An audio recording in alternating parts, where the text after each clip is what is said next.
안녕하세요, 여러분. 가을이 짧아 곧 두툼한 겨울 점퍼를 꺼내어 입어야 할지도 모르겠어요. 모두 건강한 10월 보내고 계신가요? 저는 60대 아버지를 둔 두 아이의 엄마입니다. 저는 홀아버지 밑에서 자랐어요. 제 엄마이었던 사람은 제가 아주 어렸을 때 바람이 나서 아버지와 저의 곁을 떠났다고 들었습니다. 이렇게 말하면 모두가 저를 불쌍한 눈으로 바라보고는 합니다. 어떤 눈빛인지, 그 눈빛에 담긴 의미가 무엇인지 저도 잘 알아요. 하지만 많은 사람들이 걱정하는 것보다 불행한 삶을 살진 않았답니다. 제게는 100명의 엄마보다 더 낫고 훌륭한 아빠가 있었기 때문이에요. 아버지와는 친구처럼 지냈습니다. 성장하는 매 순간마다 아버지께서는 결코 여자아이인 제게 엄마 같은 존재가 될 순 없었지만 언제나 제 인생의 가장 친한 친구가 되어주셨어요. 저는 그렇게 친구 같은 아버지가 참 좋았죠. 아버지와 함께 있는 매 순간이 기쁘고 즐거웠거든요. 저도 다른 아이들처럼 주말엔 아버지와 함께 공원에 나가 자전거를 배우며 놀고 동물원에 가고 놀이공원을 갔습니다. 엄마라는 존재가 없어도 아버지께서 계시니 저는 행복한 아이였답니다. 집에 먹을 반찬이 늘 김치에 계란 프라이 뿐이더라도 아버지만 함께 있으면 저는 웃음이 나는 아빠 바라기였죠. 그렇듯 아버지께서는 어린 저를 다루는 최고의 무기를 지닌 분이셨습니다. 그 무기는 바로 아이스크림이었어요. 자전거를 알려주신답시고 뒤에서 몰래 손을 넣으셨다가 제가 바닥에 넘어져 울음을 터뜨리면 아버지께서는 우는 저를 달래며 말씀하셨어요. 울지 마. 뚝. 아빠가 우리 혜주 좋아하는 아이스크림 사줄까? 학교에서 친구랑 싸워서 올 때도 그냥 혼자 심술이나 올 때도 아버지께선 늘 최고의 무기인 아이스크림을 꺼내셨답니다. 봄에도 여름에도 가을에도 아주 추운 겨울에도 변함이 없었어요. 울부였던 제게 아버지의 아이스크림 사줄까? 하는 물음은 묘약 중에 묘약이었습니다. 그러다 나중엔 아이스크림이 먹고 싶어질 때마다 대책 없이 울음을 터뜨리기도 했어요. 그러면 아버지께서는 다 알면서도 평소와 같이 메로나를 제 손에 쥐어주시곤 했습니다. 그렇게 늘 제가 하고 싶어 하는 것들을 함께 하려 해주시고 같이 놀고 있으면 시간 가는 줄 모르게 재미있는 사이였던 아버지와 저. 나이가 들면서 점점 그런 시간들이 줄어들고 아버지와도 조금 멀어지나 싶었습니다. 하지만 그런 걱정도 잠시. 저희는 또 다른 형식의 친구가 될 수가 있더라고요. 저는 몰랐어도 아버지께서는 알고 계셨나 봅니다. 저희 사이에 엄마라는 존재의 부재는 있을 수가 있어도 사랑이라는 감정의 부재는 있을 수가 없다는 것을요. 다 큰 딸과 아버지가 여전히 좋은 친구가 될 수 있었던 것은 제 나이 20이 되고 이제는 아버지와 마주 앉아 시원한 맥주 한 잔을 들이킬 수 있는 나이가 되었을 때 인생에 별다른 고민거리 없이 지내던 제게 아버지께서 해주셨던 말씀 덕분이었습니다. 혜주야, 아빠가 이제 너하고 같이 목걸이 만들고 손톱 색칠하며 노는 친구는 못 되어주더라도 네 마음속에 있는 고민들, 사소한 것부터 무거운 걱정거리들, 그런 거 털어놓으면 같이 고민하고 걱정해주는 친구는 되어줄 수 있어. 이제 너도 대학 생활하고 사회생활 하다 보면 그런 순간들이 많이 찾아올 텐데 그럴 때마다 아빠를 가장 편한 친구로 생각해줘. 아빠가 다 들어줄게. 처음에 그 말씀을 들었을 때에는 좀 와닿지도 않고 별다른 생각이 없었어요. 아버지께서 그렇게 말씀해 주시는 것이 그저 든든하고 감사하기만 했었죠. 언젠가 살면서 엄청난 고난과 역경이 제 앞에 찾아오더라도 제 고민과 걱정을 함께 해줄 아버지께서 계시니 다행이라는 생각만 했었어요. 그 생각은 대학을 졸업할 때까지도 쭉 이어졌습니다. 솔직히 아버지께서 그렇게 말씀하시긴 했어도 정작 저의 사소한 고민이나 걱정거리들은 대부분 함께 술을 마시는 친구들의 몫으로 나눠졌어요. 그땐 모두가 한창 다 같이 약속이라도 한 듯 자기가 가진 가장 큰 고민을 털어놓으며 술을 마실 때였으니 말이에요. 그래서 제 술 친구가 되어주고 싶어 하셨던 아버지께는 죄송한 일이었지만 어쩐지 그게 더 편하게 느껴지기도 했었습니다. 짝사랑하는 과 선배 이야기나 과제 이야기 같은 것들은 아버지께 털어놓기가 괜스레 어렵게 느껴졌기 때문이기도 하고요. 제 인생을 쭉 돌이켜 보았을 때 그때가 아마 아버지와 제가 제일 거리가 있었던 시절이 아닌가 생각이 듭니다. 그랬던 아버지와의 관계가 제 마음속에서 확연히 중요성을 드러내기 시작했던 건 회사 생활을 시작했을 때였답니다. 네모난 사무실 안에서 각자의 모니터를 들여다보며 업무 처리에 바쁜 사람들은 제가 함께 밥을 먹고 술을 마시며 잡담을 떠들어대던 대학 친구들과는 완전히 다른 무언가가 있더군요. 어째서인지 모르게 기가 죽는 느낌이었습니다. 이번에 새로 나온 치킨 엄청 맛있다던데 드셔보셨어요? 라고 한다든지, 요즘 인기 있는 그 영화 보셨어요? 라고 하는 것들은 꺼내서는 안 되는 질문 같았습니다. 뭔가 굉장히 무게 있고 사무적인 말들만 꺼내야 할 것 같은 기분이었죠. 식사 시간에도 마찬가지였어요. 다들 힘이 잔뜩 빠진 얼굴로 말없이 젓가락질을 하고 있는데 그 분위기에 압도되어 정말 아무 말도 할 수가 없더라고요. 특히나 제가 들어간 팀은 영업팀이었는데 그래서 더 다른 이야기 말고 매출에 관한 이야기만 해야 할 것 같았답니다. 실제로 팀원분들이나 상사분들도 사무적인 대화 외에 잡담을 나누질 않으셨어요.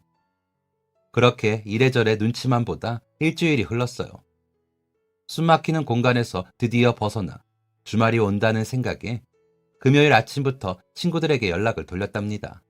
하지만 이제 막 저처럼 신입사원으로 들어간 친구들에게 돌아오는 답변은 죄다. 환영 회식이 있다. 남자친구를 만나기로 했다. 와 같은 것들이었어요. 결국 편의점에 들러 비닐봉투 한가득 캔맥주를 사들고 집으로 들어갔습니다. 신발을 벗고 현관에 들어서자마자 왔어? 하고 물어오시는 아버지 앞에 옷도 갈아입지 않고 철푸덕 주저앉아 맥주 캔부터 땄어요. 벌컥벌컥 목구멍 가득 맥주가 서둘러 내려가고 나니 속이 뻥 뚫린 기분이 들었습니다. 아버지께서는 언제 구워오셨는지 가스레인지 불에 노릇하게 구운 오징어 하나를 제 입에 넣어주시면서 말씀하셨어요. 회사 생활 보기보다 힘들지? 먹고 아빠가 나가서 아이스크림 사줄까?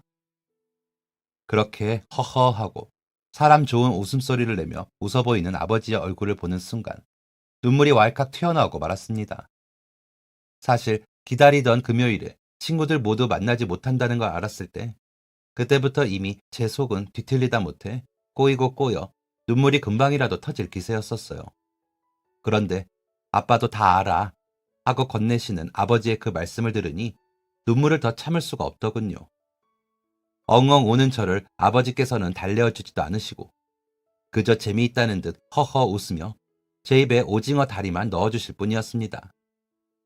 한참 울다 멋쩍은 기분이 들어 먹던 걸 멈추고 편한 옷으로 갈아입고 나오니 그제야 아버지께서 말씀하셨어요. 그래, 누가 그렇게 널 힘들게 하더냐? 아빠한테 모조리 다 이야기해봐. 그 말에 거짓말처럼 저의 두 입술이 봉인 해지되고 말았습니다. 일주일 내내 누구에게도 쉽게 털어놓지 못하고 끙끙 앓던 것들을 아버지 앞에서 처음으로 털어놓게 된 거예요. 행여 저만 부적응자처럼 굴고 있는 것일까봐 친구들에게도 쉽게 털어놓지 못했던 고민을 인생 최고의 선배님인 아버지께 털어놓게 된 것입니다. 고민이라고 하기엔 어딘가 치졸했던 저의 속마음을 들어보신 아버지께서 내려주신 해답은 간단했어요. 그러면서도 어딘가 속 시원했습니다. 힘들었겠구나, 우리 딸. 근데 혜주야, 회사 동료랑 학교 친구랑은 다른 거야. 마음 맞는 사람 만난다면 참 좋은 일이지만 개인적인 이야기를 하는 것을 좋아하는 사람이 있으면 그렇지 않은 사람도 한 공간 안에 얼마든지 있을 수가 있단다. 이제 혜주, 네가 그 무리 속에 속하게 된 것이란다. 혜주 너에게 그 사람들이 온 게 아니라 네가 그 무리에 합류한 것이라고 생각해보렴. 그럼 너도 자연스레 그들의 암묵적인 규칙에 녹아들게 될 거야. 무조건 친구가 되어야 한다는 생각은 내려둬. 혜주 네가 영업팀이니까 팀원들이 다 함께 해나갈 일은 매출을 올리는 일이겠지. 그러니 그 대화가 주가 되는 것이 자연스러운 일이야. 네가 일이 손에 있고 회사에 적응을 하고 나면 너 또한 그 이야기를 나누는 것이 제일 편한 대화가 되어 있을 거야. 조바심 가질 것 없어, 우리 딸. 너는 충분히 잘하고 있어. 정말 다 맞는 말씀이었습니다. 아버지께서는 길게 말씀하셨지만 마지막 단 한마디를 하시기 위해 그렇게 길게 설명을 해주셨구나 하는 생각에 감사했어요. 어쩐지 속이 든든해지는 기분이었습니다. 견디자, 견디면 되겠구나. 그날 아버지와 함께 마주보고 앉아 이런저런 이야기를 나누며 기울였던 맥주의 맛은 아주 달았습니다. 아무것도 해결되지 않았지만 다음 주부터는 기죽지 않을 수 있을 것 같은 기분이었어요. 그리고 다시 월요일이 되어 사무실에 출근을 했을 땐 어쩐지 지난주와 다른 공기가 맴돌았습니다. 알고 보니 제가 출근했던 첫 주가 마침 팀 전체가 바빴던 기간이었고 성과를 올리기 위해 모두가 예민해 있었던 터라 아무도 제게 관심을 주지 못했던 것이라더라고요. 혜주씨, 저번 주에 너무 정신없었죠? 우리 이번 주에 팀장님 쫄라서 소고기 먹으러 가요. 늦었지만 환영해 해야지. 아마 다들 성과도 잘 내고 해서 소고기 사주실 거예요. 단지 입사 시기가 하필 저희 팀이 가장 바쁜 시기였던 것 뿐이지만 어쩐지 저는 아버지와 소소하게 기울였던 맥주 한 캔이 문제를 해결해 준 것만 같은 기분이 들었습니다. 배워야 할 것도 알아가야 할 것도 많았던 신입이었던 저는 그렇게 얼렁뚱땅 1년을 채우게 되었답니다.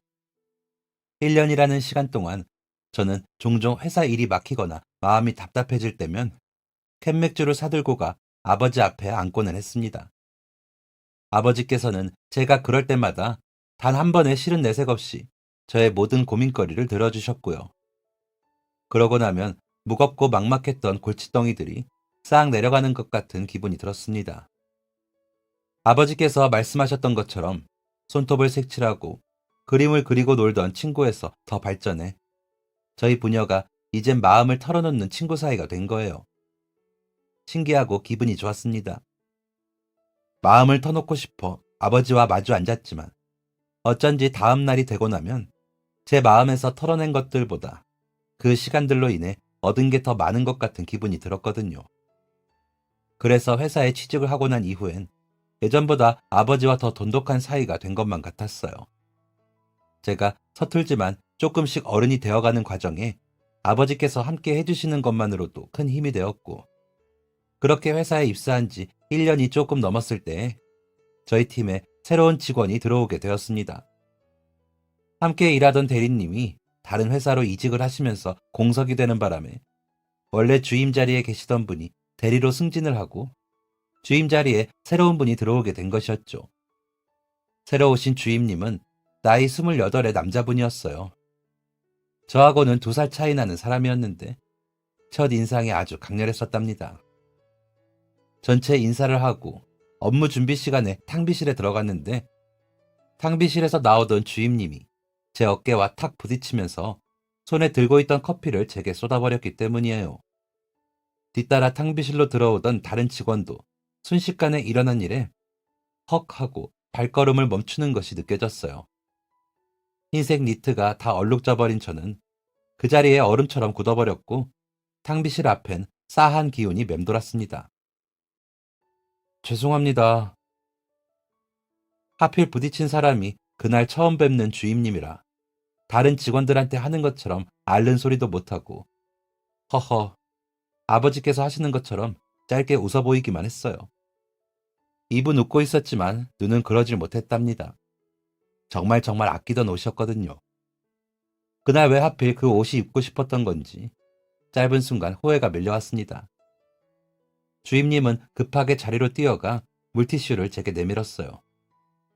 죄송하다고 반복하는 사과에도 쪼잔한 저는 쉽사리 괜찮다는 말이 나오지 않았습니다. 따지고 보면 그 일은 꼭 주임님만 제게 사과를 건네야 하는 일도 아니었어요. 제 잘못도 분명히 있었습니다. 충분히 제가 피할 수 있었을지 몰라요. 하지만 하필이면 지우기 어렵다는 커피 얼룩으로 망가져버린 니트를 그저 허망하게 바라볼 뿐이었습니다. 괜찮아요, 주임님. 세탁하면 되죠. 하지만 그곳은 회사였고 곧 업무를 시작할 시간이었습니다. 저만 괜찮다고 하면 되는 일이었죠. 일부러 그런 것도 아닌데 제 잘못도 분명 있는데 기분 상할 필요가 없었어요. 그래서 속상한 마음을 뒤로 하고 자리로 가 앉았습니다. 하루 종일 탕비실 쪽은 쳐다보지도 않았어요. 빨리 세탁을 하고 싶은데 애석하게도 사무실엔 갈아입을 옷이 없었습니다. 그 사건 때문일까요? 어쩐지 주임님과는 한 달이 넘도록 친해지지 못하고 어색했습니다. 니트는 얼룩이 지워지지 않아 쓰레기통 행위 된 지 오래였어요. 그 일은 금방 머리에서 지워졌지만 유독 주임님과 친해지는 것이 쉽지 않았습니다. 아니, 제 쪽에서 거리를 두는 것이 아니라 꼭 그쪽에서 거리를 두는 것 같았어요. 문제는 다른 팀원들은 그런 저희 둘의 사이가 꼭 저 때문인 줄 안다는 것이었어요. 혜주씨, 강주임 아직도 용서 안 해줬어요? 진담 반, 농담 반으로 팀원들은 종종 그런 질문을 하곤 했습니다. 저는 그런 거 아니라고 손사래를 쳤지만 어쩐지 받아들여지지 않는 눈치였어요. 그야 그럴 만도 했습니다. 주임님이 묘하게 거리를 두는 탓에 친해져 보려고 노력해도 쉽지가 않았기 때문이에요. 그럼에도 불구하고 저희 팀은 잘 굴러갔습니다. 그 후엔 제 옆으로 새로운 신입사원도 입사를 하게 되었어요. 제가 그 사원의 직속 선임이 되었고요. 둥글둥글하게 생기고 웃음이 많던 그 사원은 일도 곧잘 했었답니다. 그 사원의 업무를 알려주고 배분하는 것은 저의 일이었어요. 말도 잘하고 일도 잘하는 그 신입사원이 저는 참 마음에 들었었어요. 믿음도 갔었고요. 그런데 그게 화근이었습니다. 믿고 맡긴 일에 실수가 있었던 거예요. 너무 믿은 탓에 끝까지 확인을 하지 않았던 제 잘못이 컸습니다. 급기야 저희 팀 회의를 앞두고 회계팀으로 저 혼자 불려가게 되었어요. 저희 팀 팀장님도 팀원들도 모두 회의실에 내려가느라 자리를 비운 사무실에서 다른 팀원들이 모두 듣는 큰 소리로 회계팀에서 저를 나무라기 시작했습니다. 쩌렁쩌렁한 부장님의 목소리가 사무실을 가득 메우고 다른 직원들은 침묵을 지켰지요.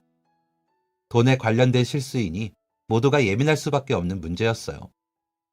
입이 두 개라도 할 말이 없었습니다. 아무리 신입사원이 일을 잘한다고 해도 끝까지 확인하지 못한 제 책임이 너무 컸거든요. 그런데 부장님의 언성이 자꾸만 높아져 갔어요. 알고 보니 제가 입사하기 전에 제 자리에서 일하던 직원도 똑같은 실수를 일삼았었다고 하더군요. 그때부터 묘한 억울함이 들었습니다. 제가 잘못한 건 맞는데 제가 모르던 때의 일까지 들먹여가며 이렇게 소리칠 일인가 하는 생각 때문이었어요. 결국엔 그 자리는 뿌리를 싹 뽑던가 해야 한다니까 하는 부장님의 호통을 마지막으로 다른 팀 팀장님이 그 자리를 마무리해 주셨습니다. 영업팀 회의 있지 않아요? 한마디에 상황은 종료되었지만 두근거리는 심장은 멈출 줄을 몰랐어요. 주머니 속 핸드폰이 미친 듯이 진동했습니다. 시계를 보니 회의 시간이 한참 지나 있었어요. 계단을 타고 회의실로 내려가는 동안 수돗물 같은 눈물줄기가 뚝뚝 뺨을 타고 흘러내렸습니다. 많은 일이 있었지만 회사 안에서 눈물이 터져버린 것은 그때가 처음이었어요. 그래도 어쩌겠습니까? 회의실에 들어가야죠. 소매로 꾹꾹 눈물을 닦아내고 회의실 문을 열었습니다. 늦어서 죄송합니다. 냉랭한 회의실 기운이 뜨거운 눈두덩을 식혀주기라도 할 것처럼 차가웠습니다. 그 순간 모두가 고개를 숙이고 팀장님 눈치만 보던 회의실에서 주임님이 고개를 들어 저를 바라보았어요. 눈이 마주치고 화들짝 놀라는 것 같은 표정을 지어 보이던 주임님. 저는 울었다는 걸 들킨 것 같아 멋쩍은 마음에 어색하게 표정을 짓고 자리에 앉았습니다. 하필이면 가장 친하지 못한 주임님한테 그런 모습을 들켰다는 것이 죽을 만큼 창피했지만 어째서인지 상황은 걱정과는 다르게 흘러갔어요. 그날 퇴근길 지하철역으로 걸어가던 제 앞에 누군가 뛰어와 멈춰 섰거든요. 저기 혜주씨, 아이스크림 먹을래요? 힘차게 달려왔는지 숨을 들쭉날쭉 고르는 주임님의 손에 들린 건 다름 아닌 메로나 아이스크림이었습니다. 생뚱맞은 전개에 눈이 휘둥그레져 주임님을 바라보았어요. 이걸 왜 저한테 주시느냐는 의미였죠. 아, 그냥 다른 뜻은 없고요. 아까 회의 시간에 운 것 같기에. 무슨 일이 있었던 거 맞죠? 신경 쓰이더라고요. 드세요. 해주시 주려고 일부러 산 거예요. 그렇게 저는 얼떨결에 메로나를 입에 물고 어색한 주임님과 함께 퇴근길에 오르게 되었답니다. 지하철역까지 걸어가는 내내 저희 두 사람 사이에는 언제나 그랬듯 어색한 공기가 맴돌았어요. 그 후에는 그동안 단 한 번도 퇴근길에 마주친 적 없던 주임님과 이상하리만치 자주 마주치게 되었습니다. 하루는 껌 같은 걸 나누어 주기도 하고 분식 집 앞에 서서 오뎅 국물을 마시기도 했지요. 그때쯤 됐을 땐 제 스스로가 너무 이상했습니다. 혹시 나 혼자만 주임님을 어색하게 느끼는 거 아닐까? 주임님도 나를 어색해 한다고 하기에는 너무 아무렇지 않아 보이는데. 어색한 사이라고 굳게 믿었던 주임님이 자꾸 이거 먹자 저거 먹자 같이 가요 하며 따라오니 들었던 생각입니다. 그리고 그 풀리지 않는 어색함이 정점에 달했던 건 그날이었어요. 어느새 주임님과 함께 퇴근길에 오른 지도 2달이 넘어가던 시점. 지겨운 겨울이 끝나가고 초봄을 알리는 새싹들이 나뭇가지마다 피어나고 있던 때였죠. 지하철을 타러 내려가는 길에 상가 옷가게에 있던 니트 색감이 특이해 그냥 잠시 쳐다본 것뿐이었는데 이 남자가 글쎄 다음날 그걸 사들고 온 것입니다. 이걸 왜 주시는 거예요? 당황해서 묻는 제게 주임님은 아주 해맑은 눈을 하고 말했어요. 제가 저번에 니트 망가뜨렸잖아요. 정말 내내 미안했는데 어제 이거 마음에 들어 하는 눈치기에 사왔어요. 맞죠 이거? 그 해맑은 눈에다 대고 아니라는 말을 할 수가 없더라고요. 하는 수 없이 고맙다고 그리고 저번 일은 정말 괜찮으니 더 신경 쓰시지 말라고 말씀드리고 니트를 받았습니다. 연두색에 두툼했던 그 니트는 예상보다 더 빨리 찾아온 봄 날씨 덕분에 한 번도 제 몸에 걸쳐지지 못하고 옷장 안에서 1년 내내 파묻혀 있어야 했어요. 그 니트 왜 안 입느냐는 주임님의 질문에 날씨가 더워져서 그렇다고 대충 둘러댔지만 저는 속으로 언젠가 다시 다가올 겨울이 늘 두려웠습니다. 내 얼굴에 연두색 안 봤는데. 하지만 생각해준 마음이 고마워서라도 한 번은 꺼내어 입어야 할 참이었죠. 그리고 그 두려운 마음으로 다가올 겨울을 기다리던 와중에 주임님과 저는 연애를 시작하게 되었습니다. 주임님이 베푸는 호의가 저를 향한 관심의 표현이었다는 것을 전혀 몰랐던 제가 그 마음을 알아주기까지 너무 오래 걸렸지만 그 마음을 알았을 때 이미 저도 주임님에게 물들어 있다는 걸 깨닫게 되었어요. 무엇보다 제가 울었던 날, 퇴근길에 급히 뛰어와 아이스크림을 건네던 그 모습은 꼭 어렸을 적 제가 울음을 터뜨릴 때마다 아이스크림을 사주시던 아버지의 모습 같아서 내내 마음에 남았었답니다.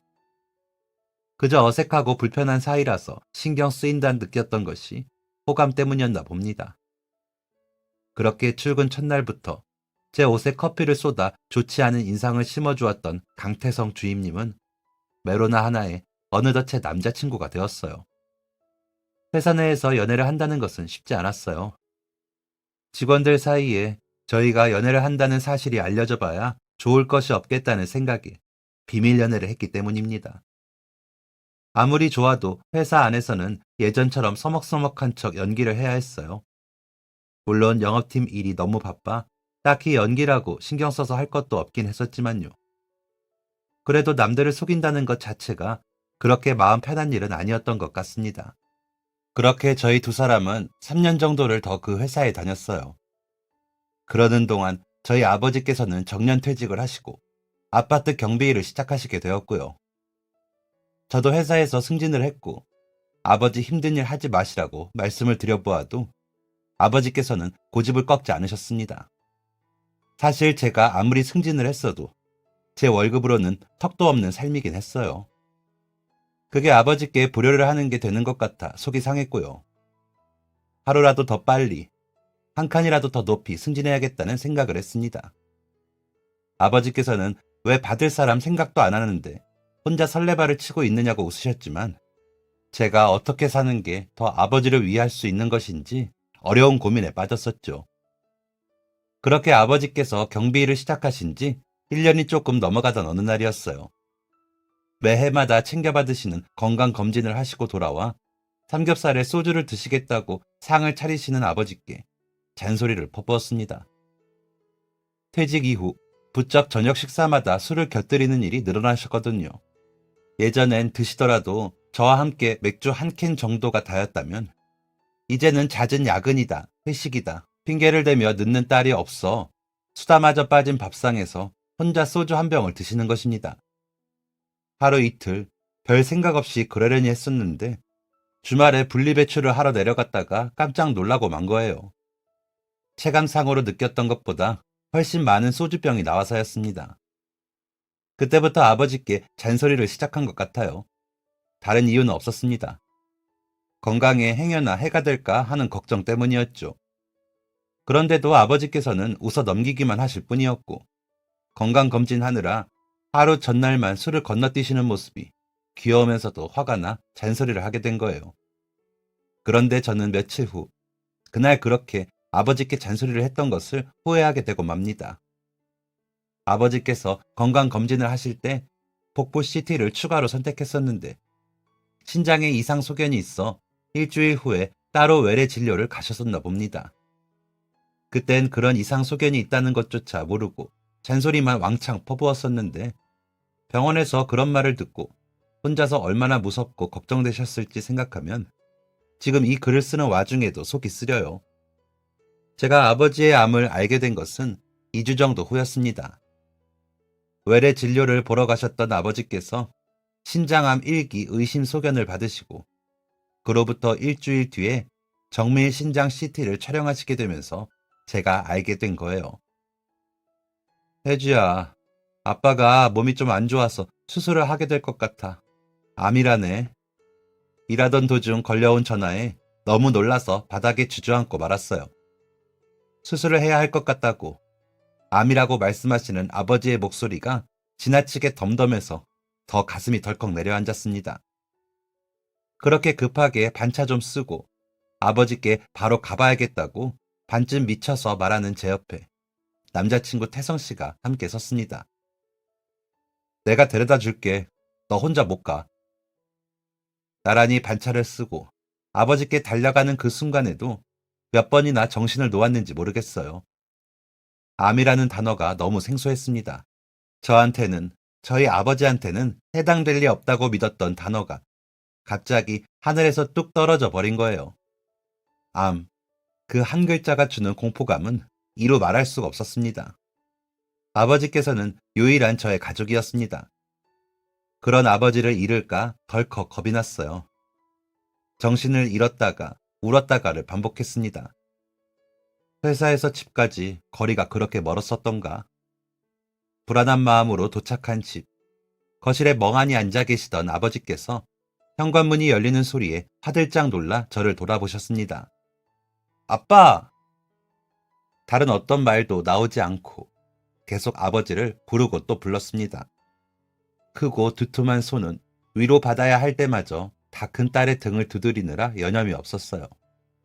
진짜 울고 싶을 사람인 아버지의 품에 안겨 눈치 없는 눈물을 얼마나 쏟아냈는지 모릅니다. 아버지께서는 실컷 울다 울음을 그친 제게 천천히 말씀해 주셨어요. 지금의 아버지 상태와 앞으로의 긍정적인 이야기들이었습니다. 우선 그나마 마음이 놓였던 것은 초기, 중기, 말기 중 아버지의 상태는 초기에 속한다는 것이었어요. 아버지의 병명은 신장암이었는데 약 3.5cm 정도의 크기에 속해 1기로 의심이 되는 상태라고 하셨습니다. 수술은 2주 후에 예약을 해두었고 무사히 수술 잘 받고 회복에 신경을 기울이면 큰 문제가 없을 거라는 말씀이었죠. 걱정했던 마음이 사르르 내려앉다가도 또 눈물이 왈칵 터져나오기를 반복했습니다. 다행이다. 다행이야 아빠. 라고 했다가 그래도 아빠 어떡해. 우리 아빠 어떡해. 라고 하기를 반복했던 것 같습니다. 아버지의 수술까지 2주. 그 시간 동안 마치 억겁의 시간이 흐르는 것만 같았습니다. 걱정이 끊이질 않았어요. 회사에는 갑자기 태성씨가 저를 데려다주는 바람에 둘이 연애한다고 소문이 쫙 나버렸지만 그런 건 신경 쓸 겨를도 없었습니다. 일을 하겠다고 사무실 책상에 앉아서도 도무지 일이 손에 잡히지 않았습니다. 아버지께서 암에 걸렸다는 사실도 공포였지만 그 암이 수술을 하면 다시 건강을 되찾을 수 있는 확률이 높다는 걸 알면서도 평생 건강하셨던 아버지께서 편찮으시다 라는 사실 자체가 더 커다란 공포였던 것 같아요. 그 흔한 감기조차도 잘 걸리지 않으셨던 아버지이셨거든요. 그래서 아주 추운 겨울에도 아이스크림 한 통을 싹 비우시던 아버지이셨습니다. 그렇게 건강하시던 분이 갑자기 수술실에 들어가셔야 한다는 게 너무 무섭고 두려웠어요. 그때만큼은 아버지가 저의 아이 같았습니다. 제가 아버지의 유일한 보호자였으니까요. 결국 저는 아버지의 수술 일주일을 앞두고 회사에 사정을 말씀드린 뒤 휴가를 냈습니다. 쓸 수 있는 연차와 휴가를 싹 다 끌어모아 어렵게 만든 한 달이라는 시간. 그 시간 동안 아버지께 최선을 다해 간병해 드려야겠다는 생각이었어요. 아버지께서는 그럴 필요 없다고, 혼자서도 괜찮다고 하셨지만 제 입장은 그러질 못했습니다. 쉬시라고 하는 제 말에도 기어코 경비일을 나가신 아버지를 수술하시기 전에 집에서만큼은 조금이라도 더 편하게 있으실 수 있게 해드리고 싶기도 했었습니다. 그렇게 수술을 3일 정도 앞두고 있던 어느 날, 아버지께서 근무하시는 아파트에 마중을 나갔다가 경비실 의자에 앉아 눈물을 훔치고 있는 아버지를 보게 되었어요. 아빠! 하고 달려가 문을 열었습니다. 눈물을 닦던 아버지의 손엔 노란 봉투 하나가 들려 있었어요. 혜주야, 이 일을 어쩌면 좋냐? 제 이름을 부르시는 아버지의 떨리는 목소리가 저를 불안하게 했습니다. 정체 모를 노란 봉투를 빼앗아 내용물을 살폈어요. 그런데 봉투엔 전혀 예상치 못한 것이 들어있었습니다. 돈이었어요. 아빠, 이거 뭐야? 뭔데 그래? 아버지께서는 다시 제 손에서 봉투를 가져가 내용물을 한 번 더 확인하시고는 고개를 숙이셨습니다. 결국 저는 무슨 일이 있으셨던 거냐고 아버지를 한 번 더 추궁하는 수밖에 없었죠. 순찰하고 돌아왔는데 이게 문 앞에 있더라고. 열어보니까 돈이 들어있어서 화들짝 놀랐는데 그 옆에 편지 하나가 놓여 있었어. 아버지께서는 책상 위에 펼쳐진 편지를 바라보셨습니다. 제 시선도 자연스레 편지에 적힌 글자를 읽어 내려갔어요. 그곳엔 서툴고 삐뚤삐뚤한 글씨체를 한 어느 할머니의 따뜻한 마음이 담겨 있었습니다. 경비 선생, 몸은 좀 괜찮어? 나 백구동 1002호 할머니예요. 글쎄, 암에 걸려 이 좋은 가을을 병원에서 보내야 한다고 들었어요. 괜찮어? 괜찮지 않겠지. 나도 60살에 수술을 해봐서 그 마음 알아요. 막막하고 무서워도 조금만 힘내요. 다 지나가요. 얼마 안 되지만 그동안 나 도와준 거 고마워서 마음을 담았어요. 힘내서 다시 만나면 좋겠는데 수술 꼭 잘 받고 돌아와요. 경비 선생 없으면 이제 내 손수레는 누가 들어주남. 고마웠어요. 그러니 부담 없이 받아요. 꼭 수술비에 보태서 빨리 나아요. 편지에서 한 번도 뵌 적이 없는 모르는 할머니의 말투와 표정이 느껴지는 것만 같았습니다. 편지를 읽어보니 아파트의 주민인 할머니 한 분께서 아버지의 수술비를 내주고 싶다고 편지를 적어 몰래 경비실을 찾으셨던 것이었어요.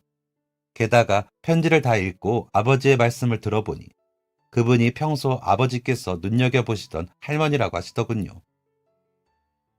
내가 순찰 돌거나 경비실에 앉아있을 때 가만 주변을 보다 보면 허리도 잘 펴지지 않는 아주 작은 몸을 하고 손수레를 끌고 가는 분이 계셨어. 우리 엄마 살아계셨음 저 연세쯤 됐겠다 싶은 분이어서 더 눈이 갔지. 근데 백구동 앞에 가보면 동 입구로 올라가는 길 바닥에 작은 턱 하나가 있어.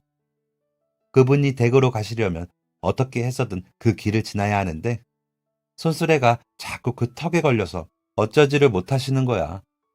몇 번 그때를 기다렸다가 가서 빼드리고 그러다 보니 동 앞까지 들어드리게 되고 그냥 도와드리는 게 당연하다 생각해서 무의식 중에 한 행동이었는데 어느 날엔가 나한테 와서 이름을 물어보더라고.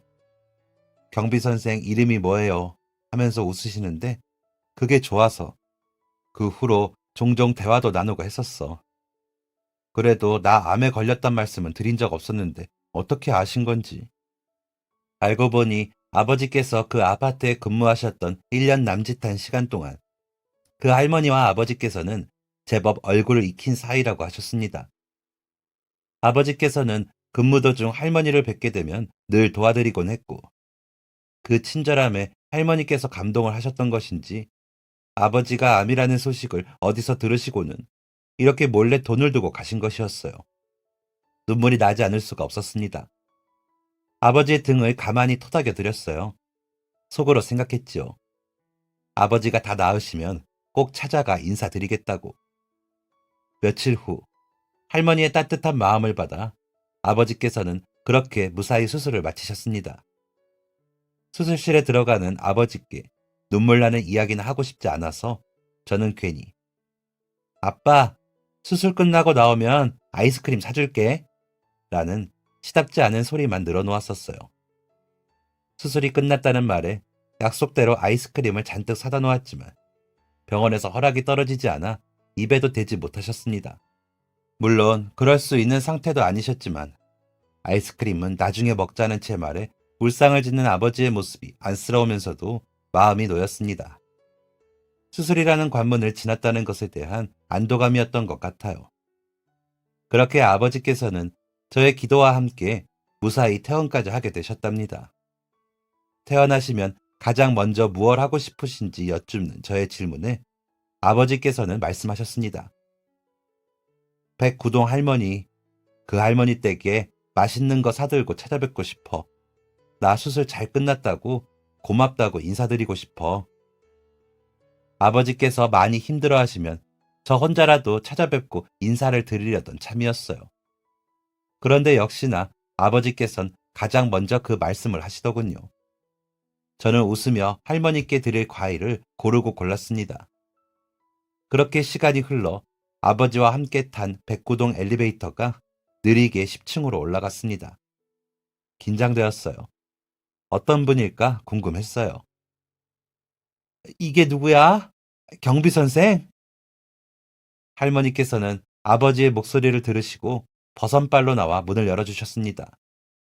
얼른 들어오라며 아버지의 발걸음을 재촉하는 할머니의 등은 아버지의 말씀처럼 작고 동그란 모양이었습니다. 할머니께 인사를 드리고 저희는 대화를 나누었어요. 주로 할머니께서 아버지 칭찬을 하시는 것이 대화의 주제였답니다. 내가 이리저리 가다가 도움이 필요할 때마다 귀신같이 나타나서 도와주셨지, 경비 선생이.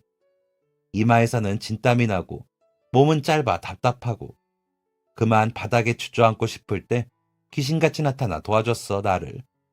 그런데 그렇게 심성이 곱고 바른 사람이 그런 일을 겪는다는 게 안타깝고 속이 쓰려 뭐라도 해주고 싶어 그랬지. 아이고, 근데 딸이 아빠를 닮아 참 곱고 예쁘다. 잘 키웠어. 좋은 아빠 둬서 참 좋지? 그치? 아빠 손잡고 이렇게 같이 와줘서 고마워. 할머니께서 해주시는 칭찬은 따뜻한 온도가 묻어 있었습니다. 그런 할머니께 정말 감사했다고, 할머니의 마음 덕에 아버지께서 더 수술을 잘 받으실 수 있었다고 다시 한번 인사를 드렸어요. 그런데 그때였습니다. 무슨 소리가 들리더니 누군가 할머니, 나왔어 하며 현관문을 열고 들어오는 것이 아니겠습니까? 목소리를 듣자마자 등 뒤에 소름이 쭈뼛 돋아났어요. 반사적으로 돌아본 곳엔 너무나도 반가운 사람이 서 있었거든요. 저는 깜짝 놀라 자리에서 벌떡 일어났습니다. 네가 왜 여기 있어? 라고 제게 물어오는 사람의 정체는 다름 아닌 제 남자친구 태성 씨였어요. 오빠는 왜 여기에 있느냐고 저도 되물었습니다. 너무 놀라고 당황해서 같은 질문을 주고받은 것이었죠. 놀란 저를 대신해 태성 씨가 먼저 입을 열었습니다. 그야 여기가 우리 할머니 댁이니까. 놀라서 벙쪄 있는 저와 태성 씨를 번갈아 보시던 할머니께서도 그제야 아이고, 우리 태성이하고 아는 사이냐? 가만 보자. 어디서 본 것 같기도 하고 하며 제 얼굴을 골똘히 바라보셨습니다. 아버지의 수술비를 내주고 싶다고 호의를 베풀었던 대쪽 같은 할머니께서 알고 보니 제 남자친구의 친할머니셨던 거예요. 할머니, 내 여자친구, 내가 사진 보여준 적 있잖아. 아버지께서도 적잖이 놀라신 것 같았습니다. 병원에 몇 번 오고 가며 태성이를 뵌 적이 있는 아버지이셨지만 편지와 봉투를 건네셨던 할머니께서 딸이 사귀는 남자친구의 할머니일 것이라고는 상상조차 하지 못하셨을 테니 그럴 만도 하셨어요. 아버지께서는 반가움에 태성 씨를 끌어안으셨고 뒤따라 할머니도 저를 얼싸안고 좋아하셨습니다. 당황스럽기도 하고 엄청난 인연에 신기하기도 했던 저희 네 사람의 첫 조우는 그렇게 울음으로 시작해 웃음으로 끝이 났답니다. 태성 씨는 제게 할머니께서 혜주 네가 내 여자친구라는 게 너무 좋으신가 봐 라고까지 말했습니다. 그렇게 예쁨 받으니 참 행복했어요. 모든 것이 아버지 덕분이었어요. 아무것도 한 것이 없는 제가 아버지로 인해 예쁨을 받고 있었으니까요. 그리고 그렇게 예쁨 받던 것은 끝내 저희에게 또 다른 행복을 가져다 주게 되었답니다. 착한 경비 선생이랑 하루빨리 사돈을 맺고 싶어서 그래. 할머니께서 글쎄 저희 아버지와 하루빨리 사돈을 맺고 싶으시다고 노래를 부르시는 바람에 할머니 돌아가시기 전에 우리 결혼할까? 라는 말이 오고 가게 되었거든요. 그건 결국 저희를 부부라는 인연으로 맺어주었고 말이에요. 그렇게 알콩달콩 소소하게 가족들의 축하를 받으며 결혼식을 올린 지도 벌써 5년이라는 시간이 지났습니다. 저희에게 아이가 둘이나 생기는 동안에도 할머니께서는 여전히 정정하시답니다. 아버지께서도 좋아하시는 아이스크림을 마음껏 먹어도 될 정도로 건강을 되찾으셨고 말이에요. 앞으로도 두 분이 지금처럼 오래오래 건강하게 저희의 곁에 계셔주셨으면 좋겠습니다. 남은 시간 동안에도 최선을 다해 사랑해드릴 테니 꼭이요. 비록 드라마처럼 멋진 효도를 하는 부자 딸은 될 수 없더라도 아버지께서 제게 하셨던 것처럼 마음 깊이 우러나는 진짜 사랑으로 끝까지 아버지와 할머니를 모시고 싶습니다. 그럴 수 있는 기회가 주어졌을 때, 그럴 시간이 있을 때 놓치지 않는 그런 자녀들이 되고 싶습니다. 저희 가족은 엄청난 우연들로 이어진 귀한 인연이니까 말이에요. 옛말에 옷깃만 스쳐도 인연이라는 말이 있지요. 힘든 할머니를 그냥 지나치지 않고 할머니와의 인연을 만든 아버지와 그 도움을 잊지 않고 또 다른 도움으로 인연을 이어가는 것에 큰 역할을 하셨던 할머니. 그리고 탕비실 앞에서 진짜 옷깃을 스쳐 인연을 만든 저희 부부가 그 옛말이 진짜라는 것을 증명합니다. 사람 사이의 관계는 아무리 사소한 것이라도 소중히 여기고자 하셨던 아버지처럼 할머니처럼 저희 부부도 그런 마음으로 세상을 보고 서로를 바라보며 살아가려 합니다. 지금까지 사연 들어주셔서 감사합니다. 사연이 재밌으셨다면 구독과 좋아요를 눌러주세요. 감사합니다. 안녕히 계세요.